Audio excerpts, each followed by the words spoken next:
هل ممكن أي حد فينا يتخيل إن ابنه أو بنته لا قدر الله يتولدوا وهم عندهم شلل دماغي يؤدي إلى حدوث ضمور في خلايا المخ، وده يأثر تأثير رهيب جدا جدا على حاسة السمع أو البصر أو الحركة؟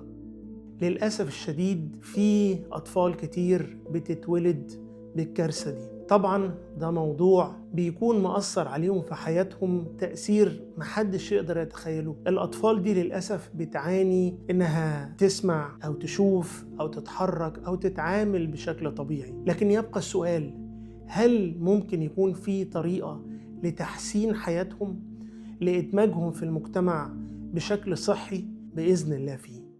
جمعية واحد نور الحياة الخيرية بتقدم جلسات طبية متخصصة لمعالجة الأطفال المصابين بالشلل الدماغي. الجلسات دي بتساعد الأطفال على إن هم يستردوا جزء كبير من حواس الكلام والسمع والحركة اللي بتساعدهم إن هم يندمجوا في المجتمع ويعيشوا عيشة طبيعية. لكن الجلسات دي لو وقفت بالنسبة للأطفال بتعمل انتكاسة خطيرة جدا، وبترجع حالة الأطفال دي لنقطة الصفر، وممكن جدا تؤدي هذه الانتكاسة للوفاة.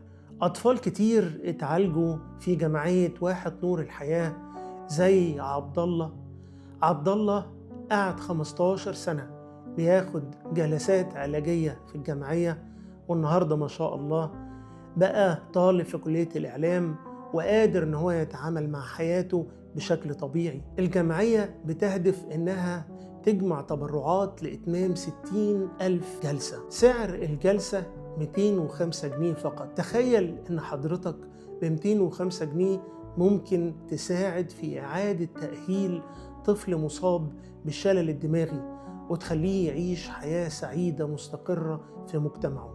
أتمنى إن حضراتكم ما تبخلوش بدعمكم على جمعية واحد نور الحياة بمبلغ 205 جنيه للجلسة الواحدة، وأظن إن معظمنا بيصرف أضعاف هذا المبلغ في أمور تانية ممكن بالتأكيد تكون تافهة جدا بالمقارنة بهدف إنقاذ وتطوير حياة طفل مصاب بالشلل الدماغي. أنا هسيب لحضراتكم في أول تعليق رابط لحساب الجمعية عشان تخشوا بنفسكم وتشوفوا الخدمات اللي هي بتقدمها، ولو عندكم أي استفسارات تقدروا تبعتوها للجمعية مباشرة، وبإذن الله دعمكم هيساهم في إنقاذ أطفال كتيرة جدا جدا، وربنا يحمي أولادنا علشان يعيشوا في سعادة وأمان وصحة تامة. شكرا جزيلا لحضراتكم.